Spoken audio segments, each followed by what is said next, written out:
안녕하십니까, 레피드입니다. 8월 4일 두산 에너빌리티 영상이고요. 오늘은 합병이 최선인가 라는 주제로 좀 제가 자료를 가져와 봤습니다.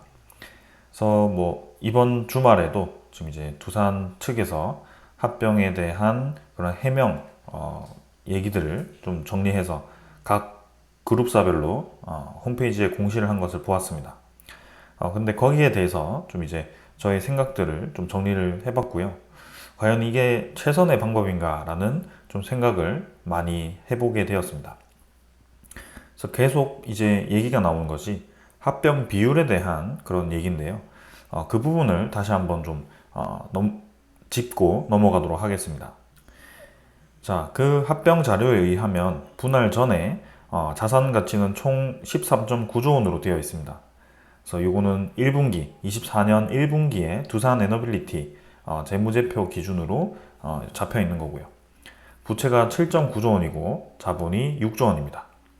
근데 그게 분할 후에 이제 신설 법인이 만들어지게 되는데 그게 이제 두산 에너빌리티 아래에 있는 이제 두산 밥켓을 지분을 전량으로 가져가는 신설 법인이라고 보시면 됩니다.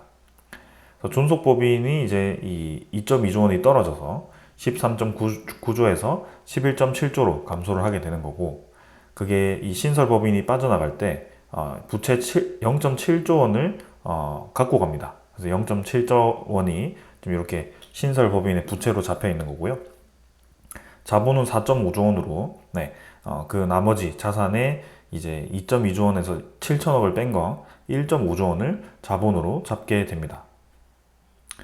그래서 분할 비율 자체를 이제 자산 기준으로 해서 단순히 이제 비율로 맞추었을 때 1대 0.247이라는 비율이 나왔고요. 그러면 이 자산의 2.2조 원을 어떤 기준으로 잡았는지가 중요한 그런 상황이었죠. 그래서 그거를 살펴보니까 두산 밥켓의 장부가액에다가 두산 에너빌리티의 지분 46%를 곱한 가격이 2.2조 원이 됩니다. 그러니까 한마디로 두산 밥켓의 장부가액이 47,600원이라는 기준 주가가 있었고, 거기에 이제 시가총액을 비교했을 때 46%를 이 비율로 나누면 2.2조 원이라는 숫자가 나옵니다. 근데 그게 이제 좀 이 두산 밥켓이 저평가되었다라는 이 얘기로 인해서 그래 이제 0.1조를 추가할 수 있게 공정 가치를 재평가했다라는 그런 내용이 있고요. 그게 56,612원입니다. 그래서 그렇게 해서 자산이 2.3조가 되고 그 2.3조 원에서 부채 0.7조 원을 제외한 1.6조 원이 이제 로보틱스 합병 대상이 되는 새로운 이 신설 법인이 됩니다. 그래서 그거를 이제 1.6조 원을 아까 주식 이 분할 비율로 나눈 이제 총 주식 수가 1억 5,800만 주거든요. 그걸 나눈 게 이제 1,221원이고, 그 다음에 로보틱스도 지금 1.6조 원이 생기게 되는데 그걸 기준 주가 81,114원을 정해서 이 신주 상장수를 정합니다. 그러니까 이건 거꾸로 되었죠.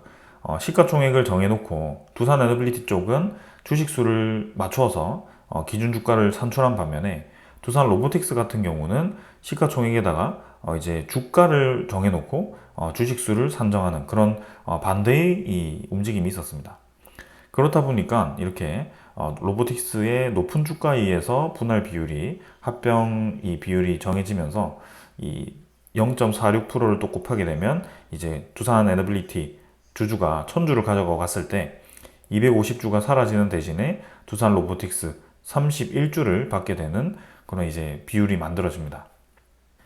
그래서 여기서 이제 굉장히 이제 불합리한 점이 왜 두산 로보틱스의 기준 주가를 이렇게 높게 잡아서 두산 에너빌리티 기준 주가를 이렇게 낮게 잡아서 진행을 하느냐, 이렇게 얘기가 나온 겁니다.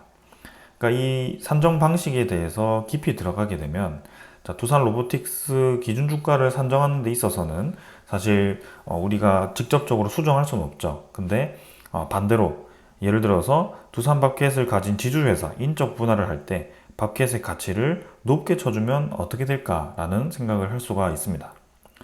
그러니까 지금 두산 밥켓을 가진 지주사의 가치를 1.6조 원으로 잡았는데요. 그게 단순히 이제 장부가액의 이 주식수로 곱해서 46%에 대한 가격을 환산한 겁니다. 근데 우리가 지금 두산밥켓은 굉장히 저평가되어 있는 종목이고 두산 로보틱스는 굉장히 고평가되어 있는 그런 종목인데 그 저평가된 것을 이 주가를 기준 주가를 현재 주가와 비슷하게 잡고 고평가된 것도 현재 주가와 비슷하게 잡고 해서 맞추는 게 맞냐 이렇게 생각할 수가 있습니다. 자, 그래서 두산 밥켓에 이제 이 연결 재무제표를 가져와 봤습니다. 여기 보시면 자산 총계가 있죠. 831만 그 USD죠. 단위는 USD 1000달러입니다. 그래서 831만인데 거기다 이제 부채 총계가 364만입니다. 그래서 이 두 개를 제외하면 한 470만 정도가 남죠. 거기에 USD 1,400원을 곱하면 1,400 곱하기 1000이죠. 그렇게 하면은 총 한 6조 몇천억이 나오는데 그거를 이제 그 자본 기준으로 잡고 두산 에너빌리티가 보유 지분 46%를 가지고 있기 때문에 그 6조 몇천억에 46%를 곱하면 3조 정도의 가치가 나오게 되더라. 그러니까 지금 두산 밥켓에 이전에 2.2조 원이 아닌 3조로 이제 수정해서 합병을 하면 어떨까라는 생각을 해봤고, 그럼 이제 두산 에너빌리티의 부채 7천억을 같이 가져간다고 했을 때 그게 이제 제외 시에는 2조 3천억으로 잡히게 되겠죠. 소각 주식수 1억 5,800만 주를 2조 3천억을 이제 나누게 되면 기준 주가가 14,513원으로 나오게 됩니다. 그러니까 1,221원이 아니고 14,513원이 나오게 된다. 진짜 두산밥켓의 재무제표에 의한 가치로 간다면 그러면 이제 로보틱스 기준 주가 81,114원 요것도 사실 찜찜하긴 한데 일단 요거는 그래 인정해보고 이 두산밥켓의 찐 가치로 하면 이제 합병 비율이 0.083이 나오게 됩니다. 요거는 이제 14,513 나누기 8114 곱하기 0.46이거든요. 그래서 합병 비율이 0.083이 되고요. 그러니까 두산 로보틱스 신주 발행 주식수도 2,870만 주로 한 800만 주 정도가 늘어나게 됩니다. 자, 그러면 이제 두산 에너빌리티 주주들이 1000주를 가지고 있었을 때 250주 소각 후에 원래는 두산 로보틱스 31주를 받았었는데 지금 이제 83주를 받게 되는 그런 합병 비율이 만들어지게 되는 거고요. 소각 가치가 2890원, 매수 청구권 기준으로 520만 원이라고 한다면 신주의 가치 8만 원에서 이제 83주를 수령하면 664만 원이 됩니다. 그러니까 두산 에너빌리티 주주 입장에서도 이제 소각되는 가치가 상장되는 가치보다 적구나 이렇게 인식할 수도 있고요. 그리고 시가총액 14조를 잡았을 때 원래는 1.6조를 이제 자본에서 뺐었죠. 근데 지금 이제 아까 얘기 드린 듯이 부채 7천억 제외하면 두산밥켓에 2.3조 가치를 매긴다고 했을 때 시가총액은 11.7조로 됩니다. 그죠? 지금 이 표에서는 이제 12.4조로 잡혀 있는데 이제 추가적으로 조정한 게 이제 11.7조고요. 그러면 주식수가 4억 8,200만 주로 남아있기 때문에 그 11.7조 나누기 4억 8,200만 주를 하게 되면 기준 주가가 여기는 뭐 25,000원이지만 24,000원으로 줄긴 합니다. 그래도 여전히 이제 높은 수준이죠. 그래서 두산 에너빌리티 주주 입장에서는 오케이 그러면 이제 내 없어지는 주식과 상장되는 주식이 얼추 이제 가격도 크게 차이 나지 않고 오히려 상장되는 게 많아졌고 지금 원래 가지고 있던 기준 주가도 이렇게 높게 산정이 된다고 하면 당연히 이제 불만을 크게 가지지 않을 것 같습니다. 그래서 지금 두산 밥켓의 가치를 산정하는 기준에 있어서 과연 이제 현재 주가를 하는 것보다 이 연결 재무제표 상의 자산 이 가치를 따지는 게 좀 맞지 않냐라는 생각도 해보았고요. 과연 이렇게 합병을 이 기존처럼 진행하는 게 맞을까라는 생각을 할 수밖에 없습니다. 자, 그다음 그렇게 이제 생각을 좀 하면서 이번에 이제 두산 에너빌리티에 올라온 이 해명 공시에 대해서 좀 보도록 하겠습니다. 자, 회사는 이제 전 세계적인 원자력 발전 호황을 맞이해서 전례 없는 사업 기회를 눈앞에 두고 있다. 그래서 국내에서는 지난주 3, 4호기를 재개로 해서 2기의 일감을 확보했고 체코원전의 우선 협상자 대상자 선정으로 최대 4기의 원전을 수주할 수 있게 되는데, 그게 원자로 증기 발생기, 터빈 발전기를 공급함과 동시에 대규모 시공에도 참여하기 때문에 이전에 언론에서 언급됐듯이 총 8조 원의 그런 이제 이 두 기에서 총 8조 원을 수주할 수 있는 그런 아주 큰 기회다. 네 기라고 하면 16조 가까이 수주할 수도 있죠. 그래서 상당히 이제 큰 규모의 프로젝트가 될 수 있다라고 볼 수 있습니다.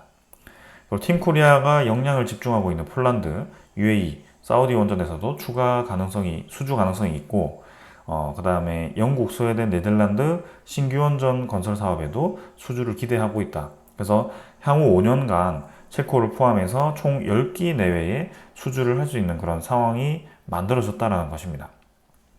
그럼 전망은 굉장히 좋죠. 회사에서도 이 대형 원전에 대한 수주 가능성을 높게 보고 있다는 뜻이고, 그리고 가장 중요한 거 이제 SMR 시장이 향후 5년간 62기의 원자로를 수주하는 것으로 목표를 수립했었습니다.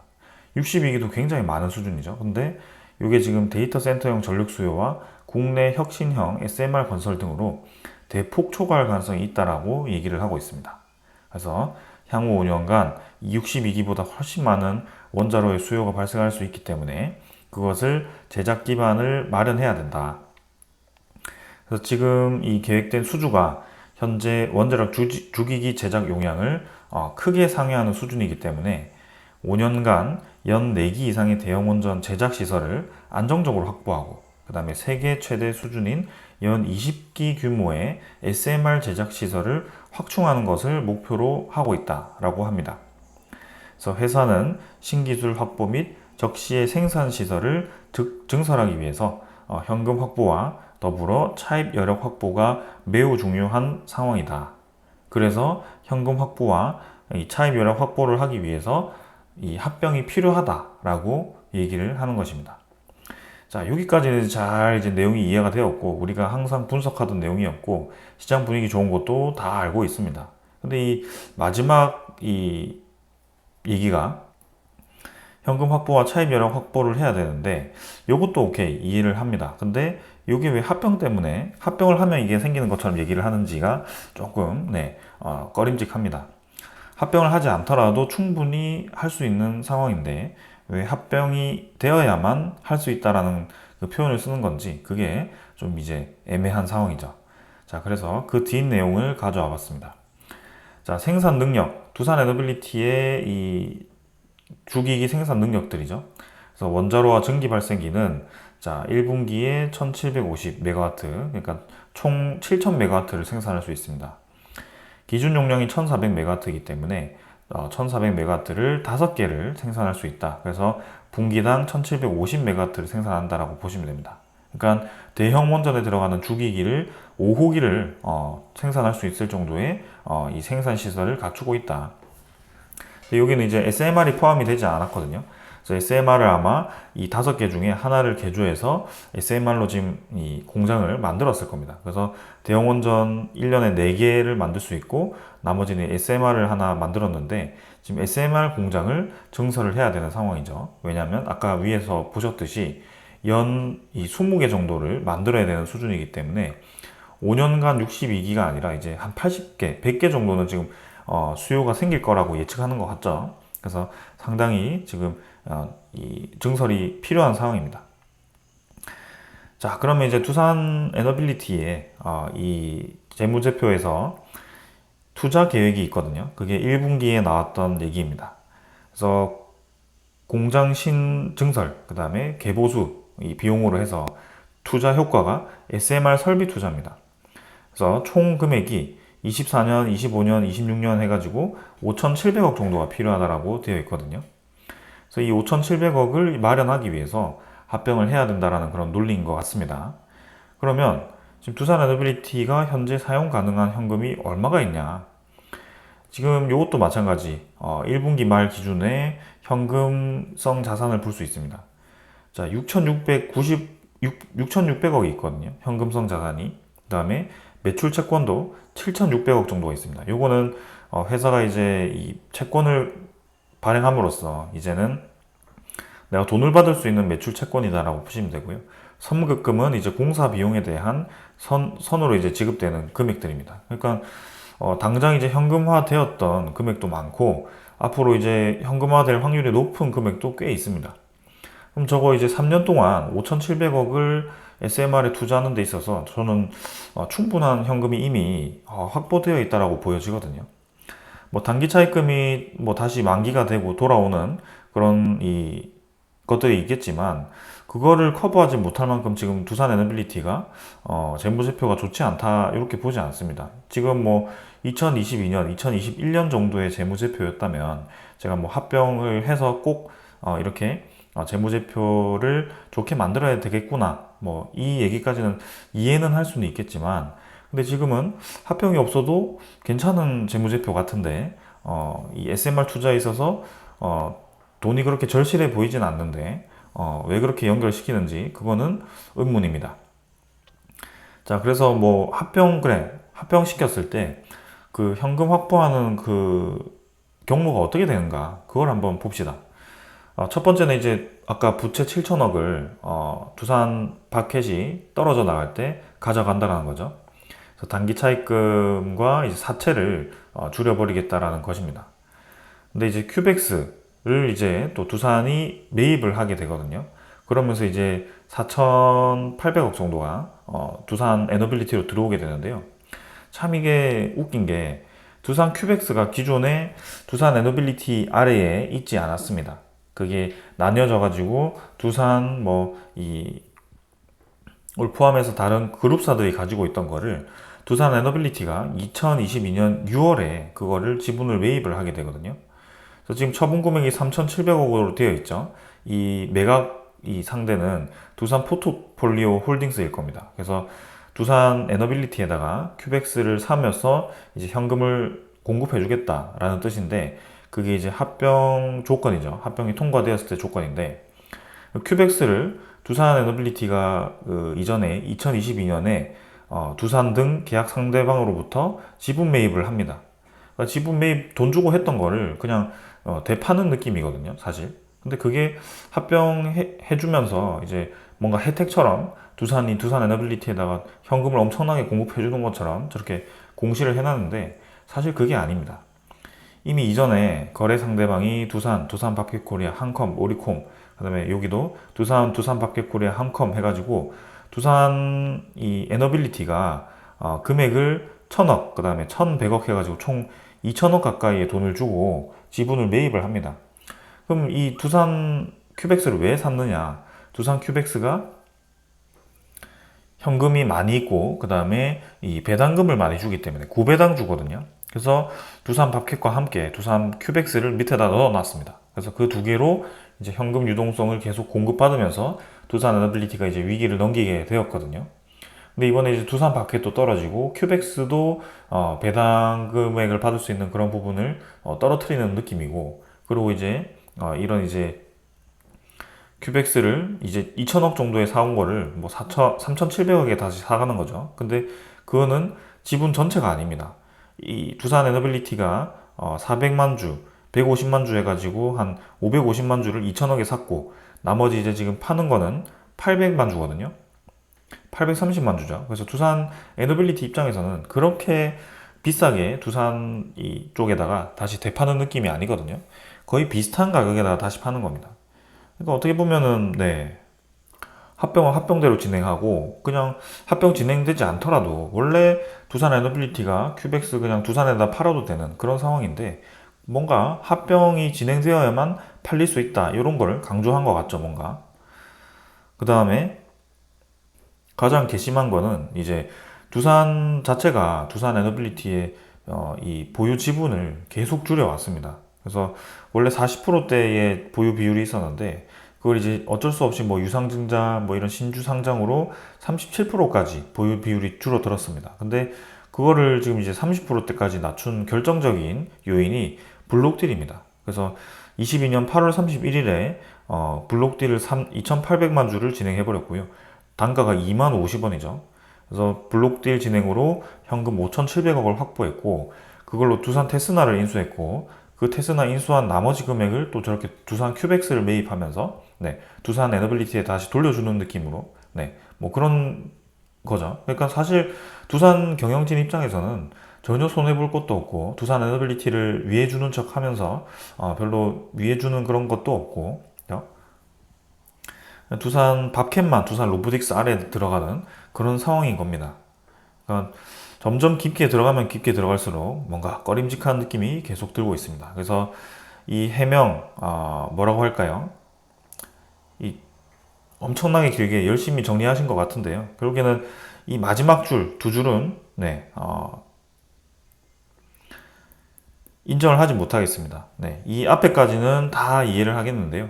마지막 두 줄은 지금 현금성 자산이 없는 것도 아니고 재무도 괜찮은 상태이고 그리고 두산 큐백스 그냥 원래 팔던 대로 팔아도 되는 거고 꼭 합병이 진행되지 않더라도 3,700억을 확보할 수 있는 상황이고 네. 근데 SMR 설비 투자가 절실하다고 했죠. 근데 3년 동안 5,700억만 있으면 되는 그런 상황인데 뭐가 그렇게 현금이 많이 필요해가지고 합병을 진행해야 되는 것처럼 얘기를 하는지는 납득이 되지 않죠. 그거를 다시 한번 납득을 시켜 주셨으면 좋겠습니다. 납득시키지 못하겠다면 반대의 방향이 필요할 것 같네요. 자, 그 다음은 지금 시기가 합병 시도할 수 있는 최선인가? 라는 얘기입니다. 자, 엎침대 덮친 격으로 자, 두산 경영진 입장에서도 상당히 골머리가 아프겠죠.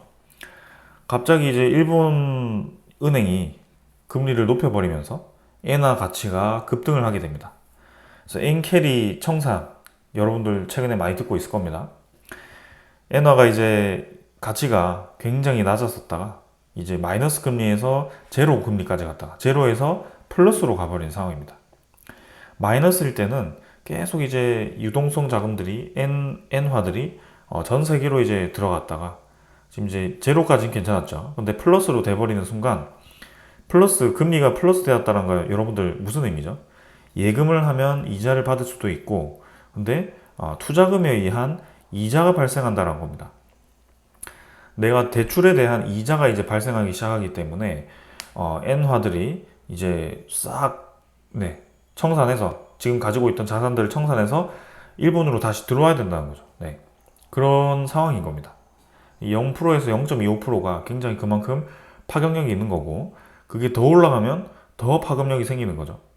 그래서 그동안 이 세계적으로 코로나에 의해서 유동성 자금이 엄청나게 많이 풀려서 네, 그게 부작용으로 인플레이션이 왔는데 그걸 막기 위해서 지금 모든 이 은행들이 중앙은행들이 고금리 정책을 펼치고 있었습니다. 왜냐?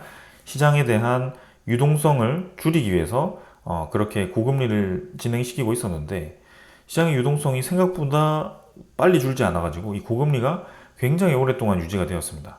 근데 그런 상황에서 이제 시장에 이 돈이 풀려있던 엔화가 사실 시장 유동성이 계속 유지되었던 이유 중에 하나도 이 엔화가 계속 나와 있었기 때문이죠. 왜냐하면 다른 데는 이제 고금리인데 이 일본은 0% 금리, 마이너스 금리였기 때문이죠. 근데 이번에 플러스가 돼버리니까 이 뭐라고 해야 될까? 오아시스처럼 있던 그런 시장의 유동성이 확 갑자기 들어가 버리는 거죠. 일본으로. 그러면 고금리 유지했는데 시장 유동성이 아직 있을 거라 판단하고 고금리 유지했는데 갑자기 저렇게 빠져나가 버리면 시장에 그냥 공백이 생겨 버리죠. 그냥 부랴부랴 지금 이 FOMC도 비상이 생긴 거고 일본의 미국의 모든 이 지표들이 이상하게 유동을 치기 시작합니다. 그래서 엔화 가치가 이렇게 급락을 해버리면서 점점 지금 엔화 가치가 높아지는 거죠. USD per 이제 JPY이기 때문에 1달러의 가치가 떨어지고 있습니다. 그러면 달러를 팔고 지금 엔화로 다시 돌아와야 되는 상황이고 그게 엔캐리 현상인 겁니다. 그래서 지금 미국 증시가 폭락을 하고 우리나라 증시도 폭락을 하고 있는 상황이고 이제는 부채가 높고 높은 금리를 유지하던 이 유동성 축소를 시키던 국가들이 갑작스럽게 이제 뒤통수를 맞는 그런 상황이 생길 수가 있습니다. 자, 그러한 상황 속에 지금 중동도 심상치 않은 느낌이죠. 미군 군함 급파, 각국 대피령 하는 수준으로 이란과 이스라엘에 한번 지금 부딪힐 것 같은 상황입니다. 그리고 그런 전쟁 상황 이외에도 지금 이제 국채 수익률이 급락을 하였죠. 지금 3.7%대인데요. 우리가 그동안 계속 이제 4% 중반 수준을 유지하다가 순식간에 이렇게 국채 금리가 급락을 하게 됩니다. 그래서 기준금리에 대한 이 표본인 이 국채 금리가 떨어진다는 것 자체가 이미 이제 시장에 문제가 발생했다는 것이고요. 그래서 이 외신에 따르면 시티그룹은 이제 미국 7월 고용 지표가 둔화되었다라는 발표 이후에 기존 전망을 수정하였습니다. 그게 기준금리를 총 1.25%를 내릴 거라고 올해 연말까지 판단을 했다라고 하고요. 원래 이제 한번 내릴까 말까 뭐 그런 수준이었는데 1.25%를 갑자기 내린답니다. 그러니까 0.25%를 4번 내려야 되는 거죠. 한 번 내릴 때 B컷씩 2번씩 내려야지 가능한 그런 상황이기 때문에 시장에 유동성 자금이 갑자기 싹 빨려 들어가서 없어지는 그런 상황이다.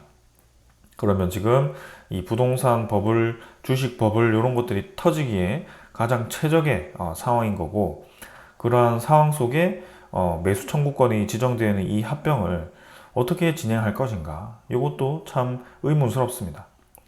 그래서 주식이 마냥 계속 떨어져서 매수 청구권이 이 행사할 수 있는 그런 이 가격대와 너무 차이가 나버리면 모든 주주들이 이제 매수 청구권을 행사해버리면서, 그게 우리가 매수 청구권을 행사한다고 해서 무조건 받을 수 있는 게 아니거든요.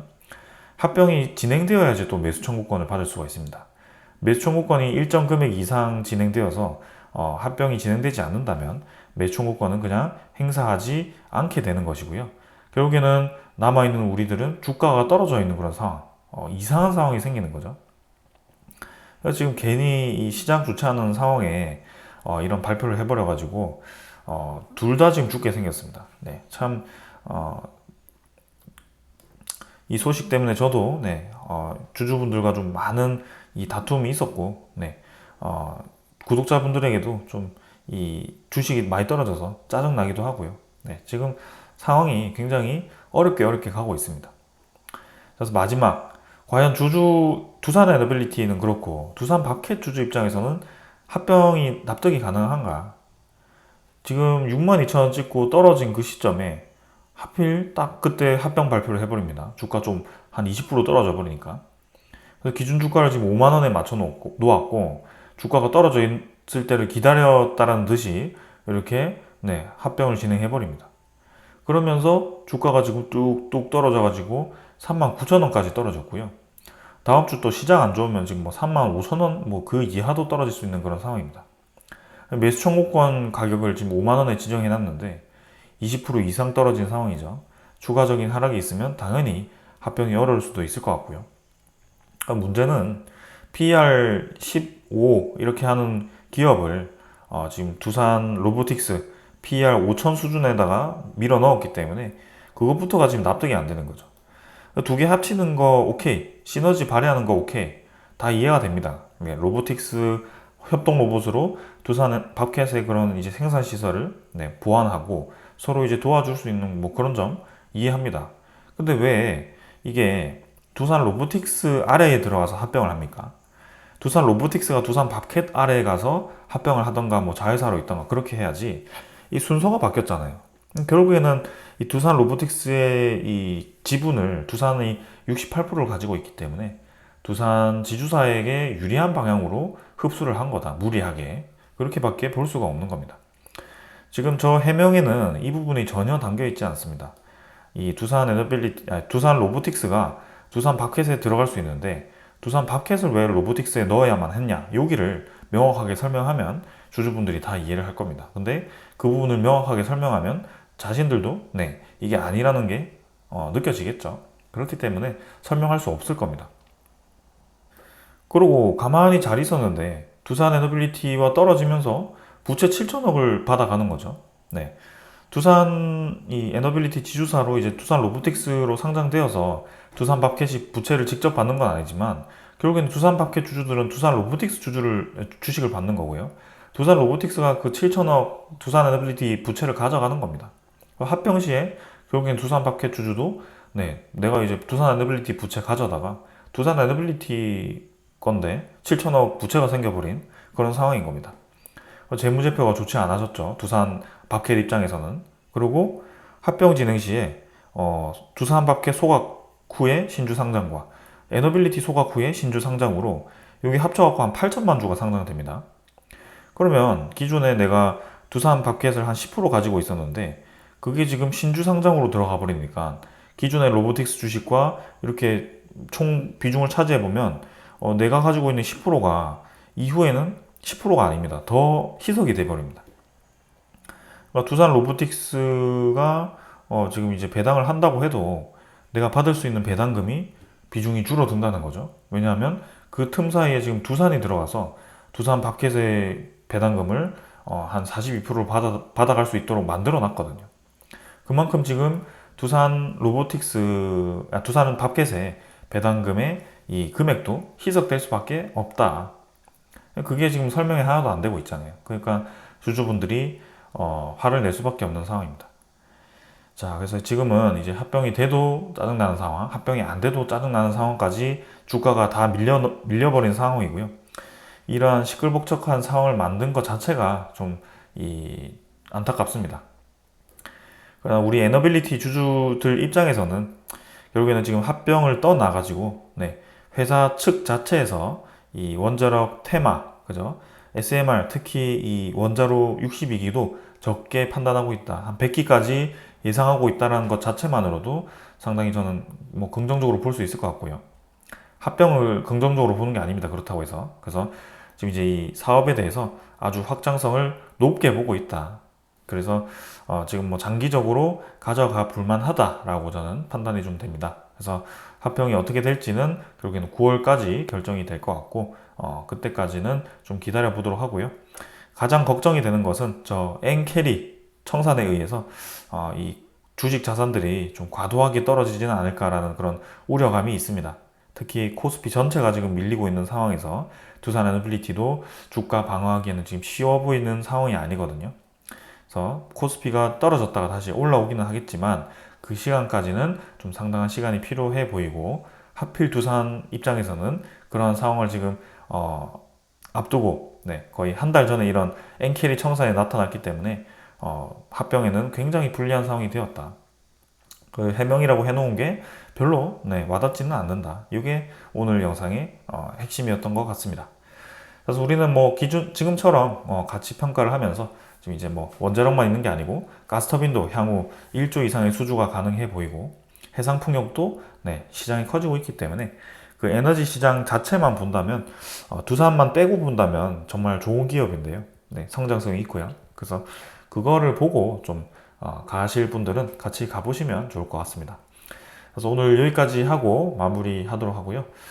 두산 경영진들에게는 우리가 그동안 뭐 블록딜도 참아주고 2번의 유상증자도 참여해주고 신주이스콘 부사채도 지금 이렇게 참아주고 다 참아주었는데 결국에는 한 게 이러한 상황이라니, 그죠?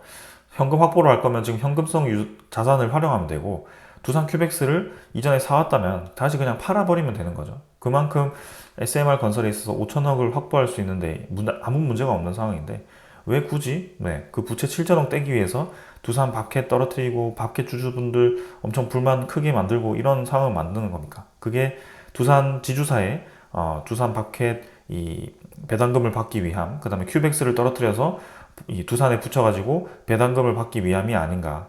두산 포트폴리오를 만들어서 매달 한 800억씩의 매년 800억씩의 배당금을 얻어서 그 금액을 모아다가 또 새로운 이 기업에 투자하기 위함이 아닌가, 그런 그림으로 시작된 합병이 아닌가라는 생각이 아주 크게 들고 있습니다. 그래서 지금부터라도 주주 친화적인 정책을 펼치고 그렇게 이제 너무 뻔히 보이는 그런 이 합병을 계속해서 추진을 한다면 기업에 대한 신뢰를 잃을 거고 그 다음에 잘 진행되던 이제 살아나던 분위기에서 점점 일이 커질 것 같습니다. 그래서 좀 잘 판단하셔서 이 해명다운 해명을 하시면 좋을 것 같고요. 신뢰를 다시 주는 그런 방향으로 했으면 좋겠습니다. 자, 오늘 여기까지 하고 마무리하겠습니다. 감사합니다.